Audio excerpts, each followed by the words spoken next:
Кутмандуу кечиңиздер менен урматтуу биздин көрөрмандар, жалпы телекөрүүчүлөр, сиздерге Жогорку Кеңештин апта ичиндеги иштерин чагылдырган парламент берүүсүн сунуштайбыз. Көрсөтүүнүн башында кыскача анонс менен таанышып алыңыздар. Төрага Нурланбек Шакиев баштаган депутаттык делегация Кореяга иш сапар менен барышты. Көз карансыздык жөнүндө декларация, Кыргызстандын алгачкы конституциясы, мамлекеттик башкы символдар, өлкөнүн өчпөс тарыхы. Тармактык комитет ушул жана келерки жылдын күз-кыш мезгилине даярдыгы боюнча маалымат алды. Министр электр энергия жаратылыш газы көмүр менен камсыз кылууда таңкыстык жаралбай турганына ишендирүүдө.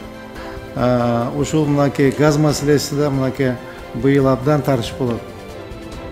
Агрардык саясат боюнча комитет Каракол шаарында көчмө жыйын өткөрдү. Жыйындын жүрүшүндө саркынды сууларды тазалоо көйгөйү көтөрүлдү.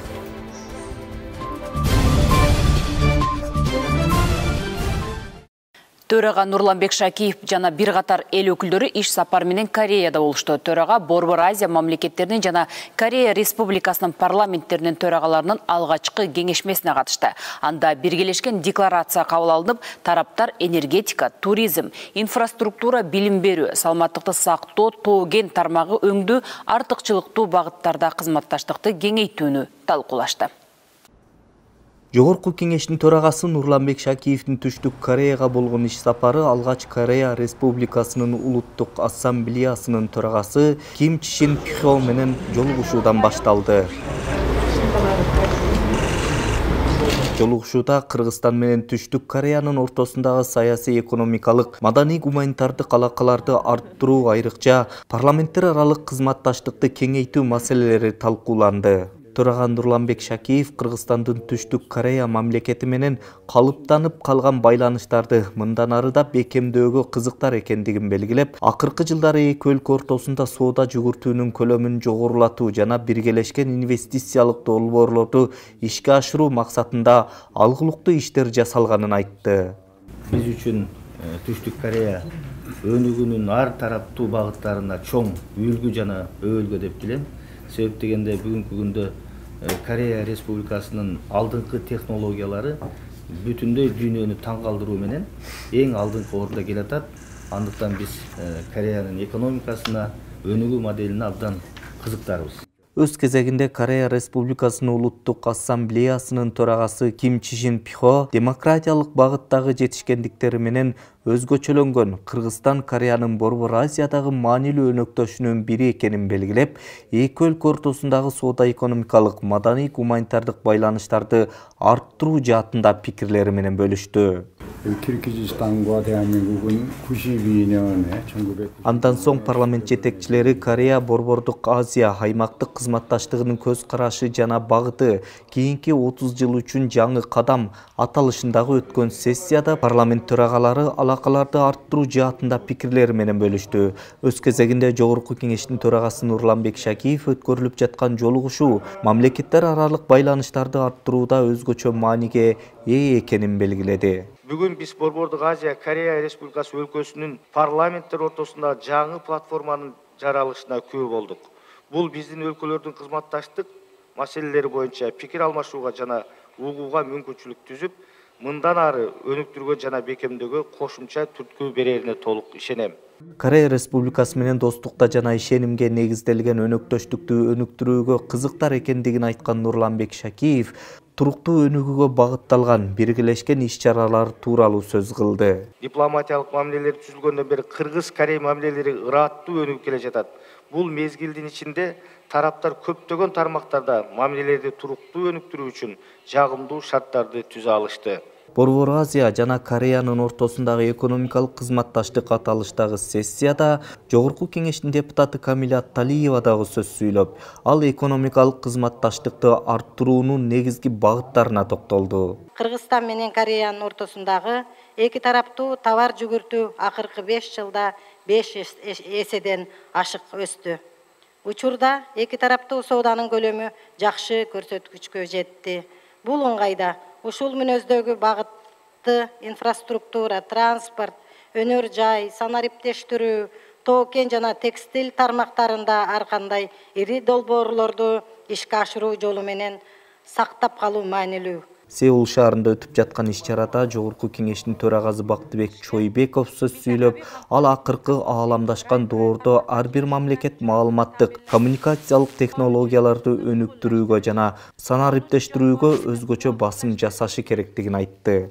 Кыргыз тарап, Корей тарап менен санариптик трансформация чөйрөсүндөгү кызматташтыкты андан ары бекемдөө боюнча активдүү өз ара аракеттенүүдө. Атап айтканда, Кыргыз Республикасынын санариптик өнүктүрүү министрлигинин алдындагы, Инфоком мамлекеттик ишканасынын алдындагы санариптик компетенциялардын окуу, консультативдик борборун түзүү, долбоору бекитүүнүн финалдык стадиясында турат. Мындан тышкары, азыркы учурда санариптештирүү тармагында ири кореялык компаниялар менен Корея Телеком катары өз ара аракеттенүүдө бекемдөө боюнча жигердүү иштер жүрүп жатканын кошумчалагым келет. Сессиянын жыйынтыгында парламенттер аралык кызматташтыкты чыңдоого, саясий, экономикалык, маданий, гуманитардык алакаларды жакшыртууга багытталган декларация кабыл алынды. Легендарлуу парламент келечек муун үчүн көз карандысыздыкты камсыздоо аракетин көрдү. Элдин эсинде легендарлуу парламент катары калган 12-чи чакырылыштагы Кыргыз СССР Жогорку Совети 1990-жылы шайланган. Тарыхка көз чаптырсак, ал 1990-жылдын апрелинен 1994-жылдын сентябрына чейин иштеген. 93-жылдын майынан тартып жаңы конституциянын кабыл алынышы менен Кыргыз мамлекетинин мыйзам чыгаруу органы Жогорку Кеңеш деп атала баштаган. Парламенттин курамы тике шайланган 350 депутаттан түзүлүп, парламент тарабынан көз карансыздык жөнүндө декларация, мамлекеттин алгачкы конституциясы кабыл алынган. Легендарлуу парламентти жана айта баштагатым, көп улуттуу, анан кийин бүт биздин республикада болгон тармактардын өкүлдөрү, чыныгы эмгеги, турмуштук тажрыйбасы жогору, анан кийин бай аксакалдардын катарында жаш депутаттар пайда болду. Алар да өз пикирин ачык айкын айта баштады сессияда. Анан кийин 91-жылы жанагы окуялар болуп кетпеди.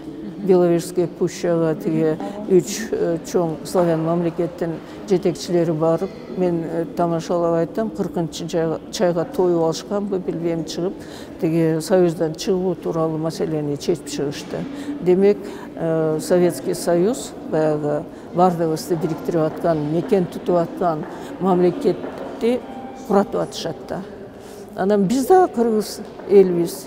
Өзүбүздүн тагдырыбызды өзүбүз чечүү тууралуу аракеттерди көрүшүбүз керек. Анан ыкчамдап, заман, анан убакыт бизди күтпөсүн сезип, жакшылыкты утурлап дегенде нечен кылымдар бери эгемендүүлүктү эңсеген кыргыз элге декларацияны жазып, мен Москвага барып жолугушуп, самолеттон келатып ойлодум, эми кандай жарыялаш керек. Декрет десем Лениндин жолуна түшкөн атам дагы. Анан декларация, көз карандысыздык тууралуу декларациянын проектин түздүм.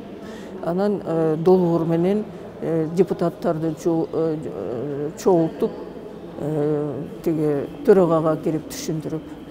Анан жанагындай декларацияны кабыл алдык. Андан кийин аны менен чектелүү биз дүйнө жүзүнө жарыяладык. Мына биз эгемендүүлүгүбүздү жарыялап атабыз деп. Анан эң негизги юридикалык, укуктук биздин мамлекеттүүлүгүбүздү тааныган элге биз кандай мамлекет болушубуз керек? Ошол биринчи конституцияны, туңгуч конституцияны 5 май 93-жылы кабыл алдык. Жогорку Кеңеште тармактык 2 комитеттин төрагасынын орун басарлары шайланды. Жашыруун добуш берүүнүн жыйынтыгында депутат Талайбек Масабиров бюджет, экономикалык жана фискалдык саясат боюнча комитетинин төрагасынын орун басары, депутат Гүлшаркан Култаева транспорт, коммуникациялар, архитектура жана курулуш боюнча комитетинин төрагасынын орун басары болуп шайланды. Жогорку Кеңештин тиешелүү токтомдору кабыл алынды. Рахмат, макул 71, каршы жок, баары 71, катталды 77. Токтом долбоору кабыл алынды. Тармактык комитетте министрлер кабинетинин төрагасынын орун басары Бакыт Төрөбаев баштаган өкмөт мүчөлөрү кышка даярдык туурасында маалымат беришти. Жыйында электр энергиясы, жаратылыш газы, көмүр менен камсыз кылуу, электр энергиясын иштеп чыгаруунун көлөмү жөнүндө кеңири талкуу жүрдү. Кыш чилдеде авариялык өчүрүү коркунучу жаралбайбы? Кененирээк кийинки сюжеттен көрө аласыздар. Бүгүнкү күндө отун сатып алуу графигине ылайык көмүр даярдоонун көлөмү 107.437 тоннаны түзөт. Энергетика министри Талайбек Ибраев билдиргендей, быйыл Токтогул суу сактагычында суунун көлөмү былтыркы жылга салыштырмалуу аз. Бирок кышкысын свет өчүп калуу коркунучу жаралбайт. Ал үчүн учурда болгон күч аракеттер жумшалууда. Токтогул суу сактагычынын суунун көлөмү 2013 жылдан 23 жылга чейин бұл графикте көрсөтүлгөн. Жана токтолуп кеттим, 11 миллиард 700 менен биз 1 октябрда кышка киребиз, 7 миллиард менен чыгабыз 24-1 апрелге чейин. Ушундай мезгил бизде сол жагын карасаңар 2015 жылы 1 октябрда да ушундай мезгил кайталанган. 11 миллиард 900 менен биз киргенбиз, жана 6 миллиард 400 менен чыкканбыз. Жыйындын жүрүшүндө электр энергиясын импорттоо, авариялык өчүрүүлөргө жол бербөө, Токтогул суу сактагычынын суу энергетикалык ресурстарын сарамжалдуу пайдалануу тууралуу маселе кабыргасынан коюлду. 7,8 миллиардка суу азаят деп атасыздар, да? Ушундай божом болуп атасыздарбы? 7 миллиардка. 7 миллиард. Если 7 миллиардтан аз суу көп колдонушубуз мүмкүн деп атпайсызбы эгер ушундай аварий жанагындай технический мүмкүнчүлүк болбой калса? Ошо мезгилде кандай болот анан? Биз по максимуму Бишкек ТЭЦти жүргүзөбүз. 500 мегаваттка чейин көтөрөбүз. Ошол жерде выработка электр энергия көбөйөт. Ошол жерде сууну таштабайбыз, кармайбыз биз максимум. Экинчи маселе, быйыл биз мына 31 декабрга чейин 98,7 мегаватты кошумча киргизебиз. Эгерде импорттан проблема болбосо, анда биз сууну сактайбыз. Сууну сактайбыз. Алар өзбек тараптагы, башка тараптагы алар да ойлонуп атат. Эгерде бизге бербей койсо, биз сууну таштасак, анда жайында биз суу бербей калабыз аларга. Алар түшүнүп атат баары жок. Ошон үчүн алар айтат, биз сиздерге свет беребиз, электр беребиз, бирок сууну сактап бергиле деген ойдо болуп атышат.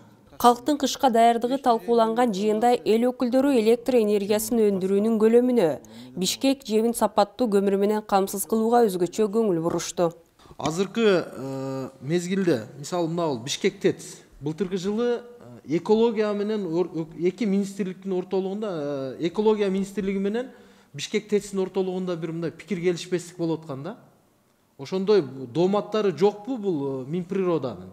Бишкек ТЭЦтин смогко зыяндуулугу болгону 10%.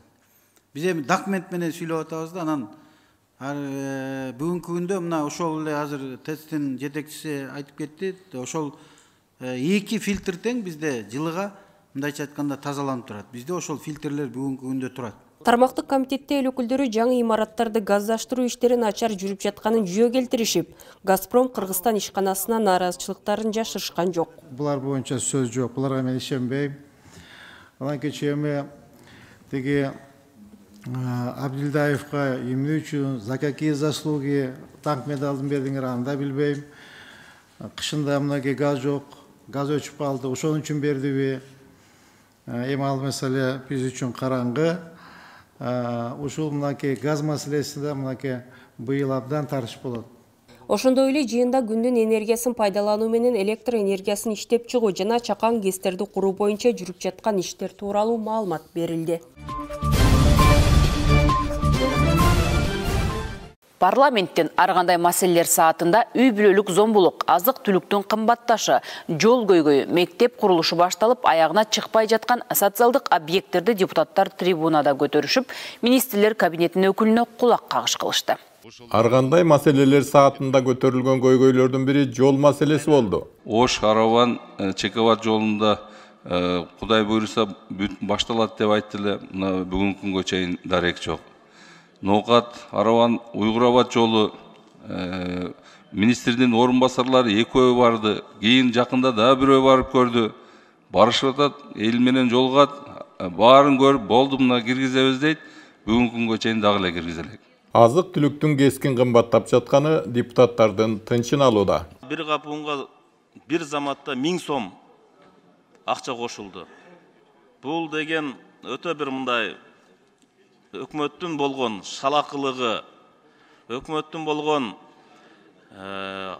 программасы жок. Эмне үчүн ошол 3 вице-премьер отурат? Алар түздөн түз буга жоопкерчиликтүү. Чакырсын, бир күндө чечим кабыл отурган нерселер. Айтсын, давай тыюу салгыла чыкпасын ун десин. Бир, матрезерв чыгар рынокко, базарга чыгар унду. Дефицитти жокко чыгарайлы. Десе болот. Антимонопольный эмне отурасың? Цепочка менен кетти азыр баалардын баары көтөрүлүпчү. Үй бүлөлүк зомбулукка каршы иш алып баруудагы Ички иштер министрлигинин ишине ичи чыкпагандар көп. Неге азыркы бизде ушул өлкөбүздө ушул бир сөзсүз түрдө соцсетке чыгып же бир резонанс болгондо эле бул маселе көзөмөлгө алынат. Мен талап кылам буну милициянын биздин министрликтин жоопкерчилигине караш керек. Неге биздин аялдарыбыз ушунча кыйналып сөзсүз түрдө же бирөө өлүш керек же бир ушундай бир жаман окуя болгондо гана көзөмөлгө алынышы бул туура эмес. Үй бүлөлүк зомбулукка кабылган аялдар жазган арыздардын бардыгын көтөрүп канча аялга кайрылды. Ошолордун бардыгын акырына чейин иш алып барууга мында тапшырма берсеңиз. Ал эми жакында эле камакка алынган жазуучу акын Олжобой Шакир боюнча Мирлан Самыйкожо кайрылуу жасады. Илгери Токтогул акын Сибирге айдалып кеткен сыяктуу келгенден кийин деле Токтогул аты өчкөн жок. Олжобайдын дагы бүгүн камакта болсо, эртең чыккандан кийин дагы Олжобай аты өчпөйт окшойт. Өчүрө албайбыз аны. Ал дагы мына күнүк аңгемелерин, ырларын жазып атат абактан. Телмирип сыртты карайм, темир тор туш бекем, жатам да күнүм санайм, үйүмө качан кетем деп кайрылуу кылып жазып атат. Баткен районунун Карабак айылындагы көпүрөгө көңүл бурулбай калды. Өзгөчө Кырдаалдар министрлиги бизде официалдуу түрдө жооп берип 2023-жылга киргиздик аткарылуучу жумуштардын катарына. Көпүрөнү сөз куруп беребиз. Акча каражат табылды деп жооп бердиле. Аны биз элге айтып алдык. Мына азыр 9-ай аяктап атат. Көпүрө жөнүндө эч кандай сөз жок. Турцияда катуу жер титирегенде бир козголгон маселе унутта калып барат. Бишкек шаарында, Ош шаарында канча көп кабаттуу үйлөр, канча балдагы жер түрөгө чыдайт. Өтө мындай олуттуу маселе болчу. Министрлер кабинети ушуну акырын жумшак ылдыйга коюп койду да. Колунда бар көпөстөр ыгынтаа бар кимдин жерлерин зоодук менен тартып алуу же кысмат абалынан пайдаланып жерге ээлик кылуу фактылары күч алгансып барат. Чунуев Максат Ишембиевич, бул деген ири курулуш компаниянын жетекчиси экен да. Анан эгер бүгүнкү күндө курулуш компаниялар ушинтип рейдерлик жол менен элдин жөнөкөй жарандардын жер тиркелерин тартып алып үйлөр салып жатса, бул кандай нерсе болуп атат да? Бүгүнкү күндө рейдерликке жол берилбеш керек. Парламент калктуу конуштарды айыл категориясына киргизүү жөнүндө мыйзам долбоорун биринчи окууда карады. Өлкө ичинде 122 калктуу конуштун макамы жок. Учурда Кыргызстандагы 13 айылдардын аталышын өзгөртүү пландалууда. Мыйзам долбоорунун концепциясы менен кийинки репортаждан тааныша аласыздар. Баткен, Ош, Чүй жана Ысык көл областтарынын эл жашаган бир катар калктуу конуштарын айыл категориясына кошуу максатталууда.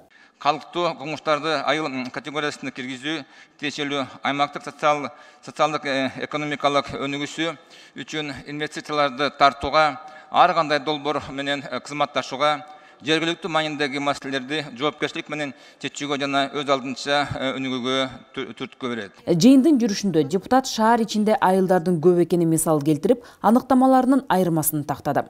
Шаарда айыл болсо бул туура элеби? Шаардын ичинде айыл болгону туура элеби? Шаардын ичинде айылдар деген бүгүнкү практикада бар. Бирок булар айыл катары өнүгүп кеткенден кийин анан кийин уже шаардын аттарына уже кирип калат. Айрым райондордо айыл макамын ала албаган калктуу конуштар арбын. Ничке сай деген айылыбыз бар. Ал жерде дагы ошондой эле маселе. Ал жер өзүнчө четте калган айыл, аймак дастырыптуу жер эмес, просто ал жерде илгерки союз убагында кылып биздин баягы Үштерек айыл совхозу болгон. Ошол азыр өзгөрүш деген айыл өкмөт болуп калды, ошол жака кошулду. Бирок ал жердин эли дагы биз лучше Үштерек айыл өкмөтүнө кошулсак жакшы болот эле, бизге барып келгенибизге жакшы болмок деп атышат да. Эми бул биринчи, экинчиси жайыт маселесинен да проблема чыгып атат. Токтогул районуна караштуу чоң аймак бар, Саргамыш айылы. Ушул айыл совет доорунда ар кайсы райондоруна караштуу болчу. Бул Нарын облусуна, анан кийин Талас облусуна, Чүй үрөөнү район, Московский районуна караштуу болчу. Азыр болсо жергиликтүү тургундар жана аксакалдар чыгып атат. Алардын маалыматы боюнча силер толук айылы менен бириктирейин деп атасыздар. Ошол жакта географиялык жагынан өтүү кылдат, силер карап көрүшүңөр керек. Депутат Улам Бакасов калкынын саны жетиштүү Ат башы айылына шаар макамын берүү маселесин көтөрдү. Нарда облысындағы атағы алысқа тараған Атбаш районы бар. Атбаш районының борбору айыл. Халқы 14.700. Жанында Ақжар деген айыл бар, халқының саны 5700. Өкөнү қошып шарға айлансақ болауы? Болот. Ошоға бір жардам берсеңіз, Атбашлықтардың райцентрін Макул. шарғылалы. Рахмат, чоң рахмат. Аламүдүн районунун 5 күнгөй айылындагы конуштун жашоочулары же айылга же шаарга кире албай убара тартууда. Каттоонун жоктугунан өздүк документтерин бүтүрө албай калышууда. Ошолордун тургундары справка жа ала албайт, же больницага бара алышпайт, мектепке да бара албайт. Анан кийин өзгөчө статуста сурап атышат да, ошолорго кандай жолу менен алса болот? Исмаил деген аймакка бүгүн статус берип атабыз. Ошондой эле жол менен жанакы сиз аталган комуштарды биз карап берели. Депутат Эльмурза Сатыбалдиев көрүнүктүү коомдук ишмер Иманалы Айдарбековдун ысымын Байтик айыл өкмөтүнүн кайырма айылына ыйгаруу боюнча фракция лидерлери жолдогон каттын аткарылышына кызыкты. Ушул жылдын март айында биз президентке жогорку кеңештин атынан 8 фракциянын лидери кол коюп, көрүнүктүү биздин коомдук ишмер Иманалы Айдарбековдун ысымын анын юбилейине карата Байтик айыл өкмөтүнө Чүй областынын кайырма айылына ысымын берүү жөнүндө кат жолдогонбуз. Ошол боюнча маалыматыңыз барбы? Нура айылына чек ара статусун берүү керек. Алай районунун Сарташ айыл өкмөтүнүн Нура деген айылы бар. Гил деген Кытай менен чектешип турат. Канча жылдан бери ошол айылга статус, приграничный статус берүү боюнча маселени көтөрүп келебиз. Депутаттар айткан, тиешелүү комитеттин чечимдери бар. Эмне үчүн ошол нерсе бүгүнкү күнгө чекти ишке ашпай атат. Ошону бир айтып койсоңуздар. Бирок бүгүнкү күндө бул функция придания статуса приграничного села особый статуста Минэкономикага берилген. Жыйынтыгында депутаттар аталган мыйзам долбоорун биринчи окууда колдоого алышты. Акыйкатчы жарандардын укугун коргоону жеңилдетүү жана алардын эркиндигин камсыз кылуу максатында эл өкүлдөрү тарабынан жаңы мыйзам долбоору сунушталууда. Акыйкатчы жөнүндө мыйзамдын долбоору боюнча өткөрүлгөн коомдук талкууга жарандык коомда катышып, сунуш пикирлерин ортого салышты. Долбоор колдоо тапса кандай өзгөрүүлөр орун алат? Кененирээк кийинки материалда. Адам укуктарын коргоодо Акыйкатчы институтунун кайрылуулары кагаз түрүндө эле калып, реалдуу түрдө эч кандай чара көрө алышчу эмес. Эми анын статусун жогорулатып, адилеттүү иш алып баруусуна шарт түзүү максатында бир катар эл өкүлдөрү мыйзам долбоорун иштеп чыкты. Керек болсо прокурордун дагы, прокуратуранын дагы бул органга өзгөчө омбудсменге эч кандай үстүнөн кийгилишүү болуу жагында алып койдук жана ошондой эле жогорку кеңештин дагы бир топ депутаттардын үстөмдүк болбосун. Бул реалдуу түрдө өз ишмердүүлүгүн 5 жылда адамдардын укугун, бир гана ошо адамдардын укугун гана коргосун деген ушундай чоң бир мыйзам жазып чыктык да. Акыйкатчынын өзү көз карандысыз боло алабы, боло албайбы деген ушундай сунуштар түшкөн. Биз алар сунуштарды кабыл алдык. Анан эми бир-эки мындай редакциялык характердеги бир аз биздин өзүбүздүн ушул мыйзамдарга туура эмес келген нерселерди биз кабыл алган жокпуз. Буга чейин омбудсмендин ишмердүүлүгү жөнөкөй эле мыйзам менен жөнгө салынып келсе, эми баш мыйзамга шайкеш келген талаптар кабыл алынганы турат. Ошондой эле долбоор колдоо тапса, Борбор Азия өлкөлөрүнүн ичинде биринчилерден болуп, Акыйкатчы институтунун аккредитациясын Б макамынан А макамына өткөрүүгө мүмкүнчүлүк түзүлөт. Кыргыз Республикасынын Акыйкатчы институтунун ишмердүүлүгү конституциялык мыйзам менен жөнгө салынса, ошондо биз Кыргызстандын улуттук укук коргоо мекемелери катары аккредитация өтүүгө укугубуз пайда болуп калат. Анткени бүгүнкү күнү Орто Азия боюнча мамлекеттердин ичинен эле бүт эле мамлекеттерде статус Б деген бар. Эгерде ушул конституциялык мыйзам жогорку кеңеш тарабынан алынып калып, президент тарабынан кол коюлуп калса, ошондо биздин укугубуз ошондой пайда болот. Өлкөдө Акыйкатчы институтунун түптөлгөнүнө 20 жылдан ашканына карабай, адамдардын укугун жана эркиндигин камсыз кылууда бир топ тоскоолдуктар менен кемчиликтер жаралып келген. Учурда аталган институт күчтөнүүгө муктаж. Акыйкатчы ушул мамлекет кайсы бир көңүл бурбаган, кайсы бир тармактарды, көйгөйлөрдү ошондой бир анализдеп, жакшы отчетторун даярдап, анан кандайдыр бир сунуштарды кылышы керек эле да. Ошондуктан бизде албетте Акыйкатчы институту бул саясаттан тышкары, бул так эле ушул адам укуктарына узак мөөнөттүү кандайдыр бир көрөгөчтүк кыла турчу бир институтка айланышы керек. Коомдук талкууга демилгечи депутаттар, бир катар эл аралык уюмдардын жана жарандык коомдун өкүлдөрү катышты. Агрардык саясат, суу ресурстары, экология жана регионалдык өнүктүрүү боюнча комитети Ысык Көл областынын экологиялык экономикалык абалы боюнча көчмө жыйын уюштурду. Иш чаранын максаты бул багыттагы кабыл алынган чечимдердин аткарылышын жеринде көрүү болду. Кененирээк кийинки сюжетте. Совет маалында курулган саркынды сууларды тазалоочу жайлардын эскилиги жетти. Каракол шаарындагы саркынды сууларды тазалоочу жайды реконструкциялоого Азиялык өнүктүрүү банкы тарабынан 2018 жылы эле каражат бөлүү белгиленген. Бирок 5 жылдан бери иш ордунан жыла элек. 5-6 жылдан бери практически просто механический очистка катары эле отстояние болуп атат. Барлык жердегидей сыяктуу эле 2018 жылы Азиатский банк развития менен ратификация болуп 2019 жылы бекип общая сумма 42 миллион доллар Америка. Каракол шаары менен Балыкчы шаарынын саркынды сууларды тазалоочу жайларын калыбына келтирүү боюнча кредиттик келишим бир күндө кабыл алынган. Каракол шаары болсо баштала элек. Балыкчы шаарыныкы 60% бүтүп калган. Заманбап жай курулат деп коюп, колун чөнтөккө салып, компоюп басып жүргөн чиновниктер четинен чыгат. Заманбап канализационно-очистное сооружение курулат. Бұл жерде жанакы балыкчынын жумуш башталды. Бұл жерде проектирование строительства под ключ деген методды Азиатский банк развития бекиткен. Ошонун негизинде тендер жүрүп, тендерный процесс бир талайга созулуп, ошо эрекине азербайжанская немецкая компания Хаят Групп Биоборг деген компания утуп алды. Аталган долбоор 2024 жылдын декабрь айында бүткөрүлмөк. Мен бир нерсени калып атам, ратификация балыкчы менен Караколго бир өткөн экен.